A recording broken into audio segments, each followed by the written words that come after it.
ఆంధ్రప్రదేశ్ కూడా ప్రముఖ స్థానంలో నిలబెడుతున్న నా సహచర మంత్రివర్యులు టీజీ భరత్ గారికి, భారతీయ జనతా పార్టీ రాష్ట్ర అధ్యక్షులు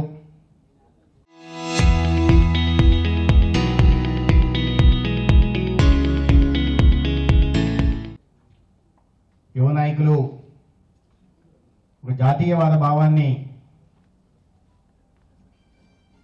ఇవాళ సమాజంలోకి తీసుకెళ్లే దిశగా ప్రయత్నాలు చేస్తూ తనకంటూ ఒక ప్రత్యేకతని ఏర్పరచుకున్న సోదరులు పివిఎన్ మాధవ్ గారు, జిల్లా కలెక్టర్ ఇప్పుడే చెప్తున్నారు, ఒక డైనమిక్ ఆఫీసరు కడప జిల్లా కోసం వదులుకోవాల్సి వచ్చిందని చెప్పి భరత్ గారు చెప్పారు. అటువంటి జిల్లా collector Cherukuri Sridhar garu, architecture university vice chancellor Jayaram Reddy garu, ఇవాళ రాయలసీమ జిల్లాల నుంచి అనేక ప్రాంతాల నుంచి వచ్చి సమర్థ ద్వారా చేస్తున్న ఈ ప్రయత్నంలో భాగస్వామ్యం వహించడానికి, సమిష్టి కృషి ద్వారా రాయలసీమని అభివృద్ధి పదంలో అగ్రబాధానం ఉంచడానికి వీళ్ళ భాగస్వాములైన ప్రతి ఒక్కరికి, మీడియా మిత్రులకి అందరికీ నమస్కారం. ఎవరికైనా ప్రాంతం పట్ల అభిమానం ఉండాలి. Give back to the society, give back to the mother land అనే స్పిరిట్తో పనిచేయాలి. కానీ ప్రాంతీయ అభిమానం ఉండొచ్చు, కానీ ప్రాంతీయ దురభిమానం ఉండకూడదు. ప్రాంతీయ అభిమానంతో రాయలసీమ ప్రాంతాన్ని ఏ రకంగా సమాజంలో ఉంటున్న ప్రముఖ వ్యక్తుల్ని భాగస్వామ్యం చేస్తూ, అధికారంలో ఉంటున్న అధికారుల్ని, అదేవిధంగా అధికార పార్టీలో ఉంటున్న మంత్రుల్ని, మేధో సంపత్తి కలిగిన అందరినీ ఏకతాటికి తెచ్చి ఈ ప్రాంత అభివృద్ధి కోసం ఏ రకమైన సలహా సూచనలు తీసుకొచ్చి దాన్ని ప్రభుత్వం ముందు పెట్టి రాయలసీమ అభివృద్ధికి తోడ్పాటు అందించాలనే ఒక లక్ష్యంతో చేస్తున్న ప్రయత్నాన్ని డాక్టర్ శ్రీధర్ గారిని నేను ప్రత్యేకంగా ఈ సందర్భంగా అభినందనలు తెలియజేస్తున్నా. ఉత్తరాంధ్ర ప్రాంతం వారైనప్పటికీ కూడా రాయలసీమ మీద చేస్తున్న ప్రయత్నానికి ఒక క్యాటలిస్ట్ లాగా ఉంటూ ఇవాళ మమ్మల్ని అందరినీ వేదిక మీదకి వచ్చేలాగా చేసిన మాధవ్ గారికి కూడా నేను ప్రత్యేకంగా ధన్యవాదాలు తెలియజేస్తున్నా. నా తల్లి పుట్టినూరు అనంతపురం జిల్లా అయితే, ఉమ్మడి అనంతపురం జిల్లా అయితే, నేను పుట్టిన తండ్రిది అయితే కడప జిల్లా. నా విద్యాభ్యాసం చిన్నప్పుడు తెలంగాణలో ఇతర రాష్ట్రాల్లో జరిగితే ప్రధానంగా 8th, 10th నేను పొద్దుటూరులో చదివాను. 85, 84, 85 ఆ ప్రాంతంలో దాని ముందు తెలంగాణలో నార్కర్నూలు, హైదరాబాద్లో చదివి వచ్చా. ఇక్కడికి వస్తే ఈ రాయలసీమ విమోచన మీద పెద్దగా ఉద్యమాలు జరిగేవి. భయానకమైన దృశ్యాలు కనిపించేవి. మీకు అందరూ గుర్తుందో లేదో, నల్లరేగడి నేల, పగుళ్ళు వచ్చిన నల్లరేగడి నేల, దాంట్లోంచి ఒక చెయ్యి ఇలా పైకి వస్తుంది, దాని చుట్టూ కొన్ని రాబందులు ఉంటాయి. అది రాయలసీమ ముఖ చిత్రం. రాయలసీమ అంటేనే కరువు కాటకాలకి నిలయం, వెనుకబాటు తనకి కేంద్రం, ఇలాంటి అభిప్రాయం నాకు ఆ వయసులో వచ్చింది. కానీ ఇవాళ చూస్తే పరిస్థితుల్లో ఎంత మార్పు వచ్చిందో మనం చూడొచ్చు. ఇవాళ ప్రపంచంలో ఏ ప్రాంతంతోనైనా ఒక ఆరోగ్యకరమైన పోటీ ఇవ్వగలిగిన పరిస్థితి ఇవాళ రాయలసీమ ప్రాంతానికి ఉంది. ఏ దేశం ఈ ప్రపంచంలో ఏ ప్రాంతంతో వారితో అయినా పోటీ పడగలిగి ఒక నాణ్యమైన ఉద్యాన ఉత్పత్తులను ఇవ్వగలిగిన శక్తి రాయలసీమ ప్రాంతంలోని రైతులకు ఉంది. ప్రపంచంలో అది ఎటువంటి సంస్థ అయినా వాటికి నేతృత్వం వహించగలిగిన, నాకు తెలిసిన మైక్రోసాఫ్ట్కి సీఈఓలుగా ఉంటున్నారు, అట్లా అందించగలిగిన మేధో సంపత్తి కలిగిన యువతను అందించగలిగిన శక్తి కూడా రాయలసీమ ప్రాంతానికి ఉంది. అందించాలంటే ప్రధానంగా కావాల్సింది ఏంటంటే ముందు నీరు కావాలి. రెండోది న్యాచురల్ రిసోర్సెస్ సహజ వనరులు కావాలి. మూడోది ఎనర్జీ సెక్యూరిటీ కావాలి. నాలుగోది ఇన్వెస్ట్మెంటు ఇండస్ట్రీ రావాలి, పరిశ్రమలు ఉపాధి అవకాశాలు రావాలి. ఈ 4 ఏ ప్రాంతంలో ఉంటే ఆ ప్రాంతం ఖచ్చితంగా అభివృద్ధి చెందుతుంది. మనకు తెలుసు ఈ 4 రాష్ట్రంలో పుష్కలంగా ఉన్నాయి. ఇవి కాకుండా రాజకీయ చైతన్యం కూడా ఈ ప్రాంతానికి చాలా ఎక్కువ. మనం ఎప్పుడూ ఆలోచించుండం. కానీ మీరు చూస్తే ఇవాళ మన రాష్ట్రంలో రాయలసీమ ప్రాంతం విభజన జరిగిన తర్వాత జిల్లాలుగా ప్రతి జిల్లా నుంచి ప్రతి జిల్లా నుంచి ఒక వ్యక్తి ముఖ్యమంత్రిగా, ఒకరో ఇద్దరు ముఖ్యమంత్రులుగా పనిచేశారు. మీరు అక్కడ చూస్తే కోట్ల విజయభాస్కర్ రెడ్డి గారు చేశారు, నంద్యాలకు వస్తే దామోదరం సంజీవయ్య గారు చేశారు, అనంతపూర్కి వస్తే నీలం సంజీవ్ రెడ్డి గారు చేశారు, సత్యసాయి జిల్లాకి వెళ్తే ఎన్టీ రామారావు గారు చేశారు, ఇట్లా కడపకు వస్తే రాజశేఖర రెడ్డి గారు చేశారు, జగన్మోహన్ రెడ్డి గారు చేశారు, అట్లా అన్నమయ్య జిల్లాకి వెళ్తే కిరణ్ కుమార్ రెడ్డి గారు చేశారు, అట్లా చిత్తూరు జిల్లాకి వెళ్తే ఇవాళ విజనరీ నాయకుడిగా ఉంటున్న చంద్రబాబు నాయుడు గారు ఇంకా చేస్తూనే ఉన్నారు 16 సంవత్సరాలుగా. మరి తిరుపతి జిల్లా మిగిలిందని అనుమానం రావచ్చు. అందుకే చెప్పింది కొత్త జిల్లాల్లో నేదురుమల్లి జనార్దన్ రెడ్డి గారు కూడా ముఖ్యమంత్రిగా చేసేశారు ఇక్కడ.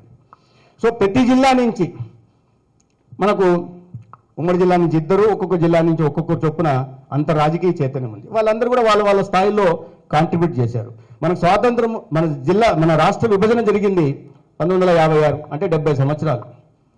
70 సంవత్సరాల క్రితం విభజన జరిగితే ఈ రాయలసీమ మొత్తం ఆంధ్రప్రదేశ్, ఉమ్మడి ఆంధ్రప్రదేశ్ కానీ తర్వాత విభజన ఆంధ్రప్రదేశ్లో కానీ ఎక్కువ కాలం పాలించిన నాయకులు ఎవరయ్యా, ఏ ప్రాంతం వాళ్ళంటే రాయలసీమ ప్రాంతం వాళ్ళు. 70 సంవత్సరాల్లో 48 సంవత్సరాల పాటు రాయలసీమ వాళ్ళే పాలించారు, కొనసాగిస్తున్నారు.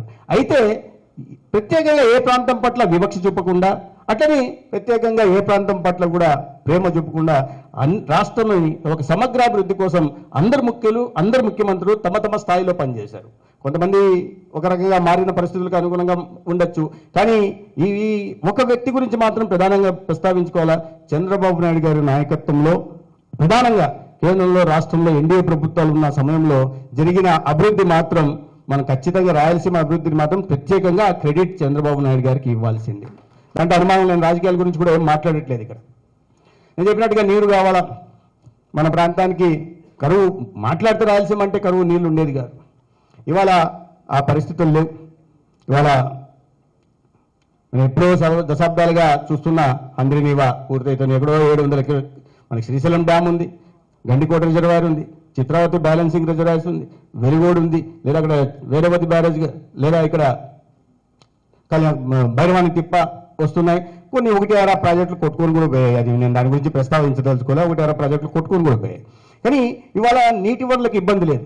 మనకు నీటి వనరులు తక్కువ ఉన్న నేపథ్యంలో దానికి ప్రత్యామ్నాయంగా మనం ప్రత్యామ్నాయ పంటల వైపు పోయాం, వ్యవసాయం వైపు పోయాం.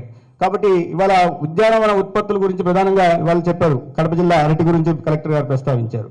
అదేవిధంగా అనంతపురం జిల్లాలో మామిడి కానీ, చీనీ కానీ, పులివెందుల ప్రాంతంలో చీనీ కానీ, ఉద్యానవన ఉత్పత్తులకి ఇవాళ రాయలసీమ అనేది కేంద్రంగా మారింది. ఇవాళ నీటి వనరులు పెరిగిన నేపథ్యం, రాబోయే రోజుల్లో పోలవరం ప్రాజెక్టు పూర్తయిన తర్వాత ఈ ప్రాంతం మరింత సస్యశ్యామలం అవుతుంది. అదేవిధంగా ఈ గోదావరి కావేరి అనుసంధానం ఏదైతే జరుగుతుందో దాని తర్వాత రాయలసీమ రూపురేఖలు వ్యవసాయ రంగంగా మారిపోతాయనే విషయంలో ఎటువంటి అనుమానం లేదు. అయితే వాటిని అందిపుచ్చుకోవాల్సిన పరిస్థితి మాత్రం కావాల్సిన పొలిటికల్ విల్ కావాలి, దాన్ని పూర్తి చేయాల్సిన ఇది కావాలి. ఇవాళ కేంద్రంలో రాష్ట్రంలో అటువంటి పొలిటికల్ విల్ కలిగిన నాయకత్వం ఉన్నన్న విషయం కూడా మనకు తెలుసు. ఇవాళ మన రాష్ట్రంలోనే చూసుకుంటే మొత్తం ఈ ఉద్యాన పంటలను పండించే వాళ్ళు కరువు ప్రాంతంగా చెప్పుకుంటున్న రాయలసీమలో ఇవాళ రాష్ట్రంలో పండుతున్న ఉద్యాన ఉత్పత్తుల్లో ఎంత సాగు చేస్తున్న దాంట్లో 48% రాయలసీమ ప్రాంతంలో 19,50,000 ఎకరాల్లో ఇవాళ ఉద్యాన ఉత్పత్తులు సాగు జరుగుతుంది. రాష్ట్రంలో మొత్తం 360 మిలియన్ టన్నుల ఉద్యాన ఉత్పత్తులు అవుతుంటే మన రాయలసీమ ప్రాంతం నుంచే 190 మిలియన్ టన్నుల ఉద్యాన ఉత్పత్తులు ఇవాళ మన దేశం కాకుండా ప్రపంచ దేశాలకు కూడా ఎగుమతి జరుగుతున్న విషయం కూడా మనకు తెలుసు. దానికి ప్రత్యేకంగా నీరు కారణంగా ఇవాళ వచ్చిన మార్పు ఇది. దానికి అనుగుణంగా ఇవాళ మారుతున్న పరిస్థితుల్లో వాటికి ఏ వ్యవసాయం వైపు వెళ్తే ఏ పంట పండిస్తే బాగుంటుంది, ఏ ప్రత్యామ్నాయ పంటకు పోతే బాగుంటుంది, ఏ కమర్షియల్ క్రాప్ తీసుకుంటే బాగుంటుంది, భూమిని భూసార పరీక్షలు చేయడం కానీ, లేదా mission for integrated development of horticulture దానా, లేదా పర్ డ్రాప్ మోర్ పేరుతో బిందు సేద్యానికి రాయితీలు ఇవ్వడం కానీ, లేదా స్మామ్ సబ్మిషన్ ఫర్ అగ్రికల్చర్ మెకానిజం కానీ, లేకపోతే ఎఫ్పిఓల కారణంగా కానీ, ఫార్మల్ ప్రొడ్యూసర్ ఆర్గనైజేషన్ కానీ, ఈ కేంద్రము రాష్ట్రం అందిస్తున్న సబ్సిడీల కారణంగా, సహకారం కారణంగా రైతుల్లో కలిగిస్తున్న చైతన్యం కారణంగా ఇవాళ రాయలసీమ ప్రాంతం వ్యవసాయ పరంగా ఇంత వృద్ధి సాధించింది. ప్రధానంగా ఉద్యాన ఉత్పత్తుల్లో కూడా ఇంత వృద్ధి సాధించిన విషయాన్ని కూడా మనం చూస్తున్నాం. కాబట్టి నీరు ఇవాళ రాయలసీమని ఎవరు కూడా కరువు ప్రాంతంగా చెప్పడానికిలా, రాయలసీమని ఏ ప్రాంతాన్ని కూడా దుర్భిక్ష ప్రాంతంగా చెప్పడానికిలా, దుర్భిక్ష ప్రాంతంగా చెప్పే పరిస్థితి లేదు. ఇంకా రెండోది ఎనర్జీ సెక్యూరిటీ. మనకి కరెంటు లేకుండా ఏ పని నడవదు మనకు తెలుసు. ఇవాళ దేశంలోనే రాయలసీమ ప్రాంతం ఒక ఎనర్జీ హబ్గా కూడా మారిన విషయం కూడా తెలుసు. ఇవాళ కలెక్టర్ గారు చెప్తున్నారు ఇప్పుడు 6,000 మెగావాట్లు సీల్ ద్వారా వస్తుందని. మొత్తంగా రాయలసీమ ప్రాంతంలో ఈ మధ్యకాలంలో ఇప్పటికే మనము 11 గిగావాట్ ఎనర్జీని సోలార్ కానీ, విండ్ కానీ, పంప్డ్ స్టోరేజ్ ప్రాజెక్ట్స్ పరంగా కానీ 11 గిగావాట్ని ఉత్పత్తి చేస్తున్నాం. దేశంలో మొత్తం 280 గిగావాట్లు ఇవాళ ఈ క్లీన్ ఎనర్జీ జనరేట్ అవుతుంది. దాంట్లో 11 గిగావాట్లు మన రాయలసీమ ప్రాంతం నుంచి మాత్రమే అవుతుంది. అనంతపూర్ నుంచి, కర్నూలు నుంచి, లేదా కడప ప్రాంతం నుంచి. ఇవి కాకుండా మొత్తం మనం 2030 నాటికి 500 గిగావాట్లు జనరేట్ చేయాలి. మనం ఇవాళ ఆధారపడడం ఇంపోర్ట్స్ మీద ఆధారపడాల్సిన పరిస్థితుల నుంచి, ఆయిల్ గురించి కావచ్చు, ఇతర వాటి ఆ డిపెండెన్సీ తగ్గించడం కోసం నరేంద్ర మోడీ గారు ప్రధానమంత్రి నరేంద్ర మోడీ గారు తీసుకున్న అనేక నిర్ణయాల భాగంగా ఎనర్జీ సెక్యూరిటీ మీద ప్రత్యేకంగా పెట్టారు. దానికి సంబంధించి అనేక రకాలైన సబ్సిడీలు, ప్రోత్సాహకాలు ఇవ్వడం కానీ, లేదా ప్రొడక్టివ్ లింక్డ్ ఇన్సెంటివ్ సోలార్ రంగంలో ఇచ్చిన కారణంగా ఇవాళ సోలార్ మీద, విండ్ మీద ప్రత్యేకంగా దృష్టి పెట్టడం. రాష్ట్రంలో ప్రధానంగా ముఖ్యమంత్రి గారు ఈ మధ్య కాలంలో 2 సంవత్సరాల్లోనే 31 ఎస్ఐపిబి ప్రాజెక్టులకి ఇవాళ ఆమోదం తెలిపితే 3,94,000 కోట్లు ఇవాళ రాయలసీమ ప్రాంతంలో క్లీన్ ఎనర్జీ కోసం రాబోతున్నాయి. 2030 నాటికి 25 గిగావాట్లు క్లీన్ ఎనర్జీని మనం జనరేట్ చేయబోతున్నాం. అంటే దేశవ్యాప్తంగా 500 గిగావాట్లు మనం టార్గెట్గా పెట్టుకుంటే మన రాయలసీమ ప్రాంతం నుంచే 25 గిగావాట్లు చేస్తున్నామంటే 5% దేశంలో ఉత్పత్తి అయ్యే మొత్తం క్లీన్ ఎనర్జీలో 5% ఒక రాయలసీమ కాంట్రిబ్యూట్ చేస్తుందంటే ఈ ప్రాంతం మీద ఎంత ప్రత్యేక దృష్టి, ఎంత పొటెన్షియల్ ఉందనే విషయాన్ని మనం అర్థం చేసుకోవాల్సింది. ఎనర్జీ మీద ప్రధానంగా దృష్టి పెట్టిన కారణంగా ఇవాళ అనేక ప్రాజెక్టులు వస్తున్నాయి. దానికి అనుగుణ సంధానంగా ఇవాళ పరిశ్రమలు కూడా వచ్చే పరిస్థితి ఉంది. ఇవి తర్వాత ఏం చెప్పింది